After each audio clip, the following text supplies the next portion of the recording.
BJP state president Ramachandra Rao గారు అన్నది తెలుసు సార్. ఇప్పుడు 42% రిజర్వేషన్ కోసం 9th షెడ్యూల్ చేర్చాలనుకుంటారు. అసలు అది సాధ్యం అవుతుంది? యాజ్ అడ్వకేట్గా మీకు అంటే న్యాయపరంగా ఏమైనా ఎట్లాంటి చిక్కులు వస్తాయి అనుకుంటున్నారు? సాధ్యం అవుతుంది, సాధ్యం కాదని అనట్లేదు, సాధ్యం అవుతుంది.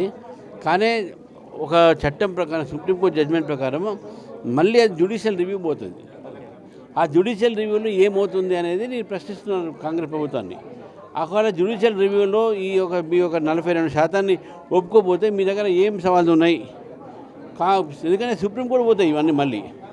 అంతకన్నా ముందు మీరు సుప్రీంకోర్టు అక్కడ తీసేదాకా మీరు ఇక్కడ ఆర్డినెన్స్తో ఇంప్లిమెంట్ చేయండి. ఎవరో అంటున్నారు, మీరు ఒకవైపు ఆర్డినెన్స్ తీసుకొని పెడతా అంటున్నారు, ఒకవైపు మళ్ళీ 9th షెడ్యూల్లో పెట్టమంటున్నారు.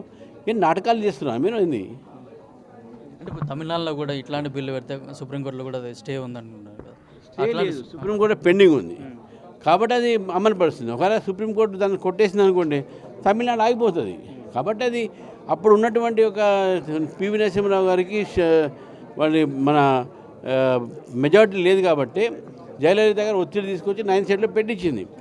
అదేదో ఈ కేసు ఇప్పుడు సుప్రీంకోర్టులో తేలలేదు, అది ఫుల్ బెంచ్ ముందు ఉంది కాబట్టి ఆ ఫుల్ బెంచ్ కాన్స్టిట్యూట్ అయినప్పుడు ఇవన్నీ అక్కడికి పోతాయి. అంటే 9th షెడ్యూల్లో పెట్టాల్సి కేంద్ర ప్రభుత్వమే కానీ బీజేపీ ఆదేశంగా చర్యలు తీసుకోవట్లేదని కాంగ్రెస్ వాళ్ళు విమర్శిస్తున్నారు. వాళ్ళు పెట్టినప్పుడు మేము తప్పకుండా దానికి ఏం అపోజ్ చేయము, పెట్టనియండి. పెట్టిన తర్వాత ఒకవేళ మళ్ళీ జ్యుడిషియల్ రివ్యూ పోతే ఈ 42% ఏ విధంగా మీరు దాన్ని చేస్తారని చెప్పి అడుగుతున్నాను ప్రభుత్వాన్ని. వాళ్ళు చెప్పాల్సిన బాధ్యత వాళ్ళది. మీ 42% అమలు పరచాల్సిన బాధ్యత వాళ్ళది. ప్రజల్లో ఉన్నటువంటి ఒక అనుమానాల మీద వాళ్ళు చెప్పాల్సిన బాధ్యత వాళ్ళది. అది చేయకుండా మమ్మల్ని అంటే అది. అయితే మీరు బట్టి విక్రమార్క కూడా లీగల్ నోటీస్ పంపించారు, దానిపైన కూడా సరైన సమాధానం ఇస్తారు. హెచ్సియు దాంట్లో కూడా మీరు ఇన్వాల్వ్ అయి ఉన్నారంటున్నారు. ఆయన చెప్పిన మాట వాళ్ళ గవర్నమెంటే క్లోజ్ చేసింది కదా, వాళ్ళ గవర్నమెంటే క్లోజ్ చేసింది. సరైన నాకైతే రిప్లై నోటీస్ రాలే. రిప్లై నోటీస్ రాకపోతే నేను కోర్టులో కేసేస్తా. సార్ ఇప్పుడు బీజేపీలో ఇప్పుడు బండి సంజయ్ గారు కావచ్చు, ఈటల రాజేందర్ కావచ్చు, వాళ్ళిద్దరి మధ్యలో కొంచెం వైరం నడుస్తుంది అనుకోండి, దాన్ని ఎట్లా మీరు ముగించాలి? చూస్తాను మీరు ముందు రేవంత్ రెడ్డిని కోమటిరెడ్డి రాజగోపాల్ అడగండి, వాళ్ళ మధ్యన గొడవైందని.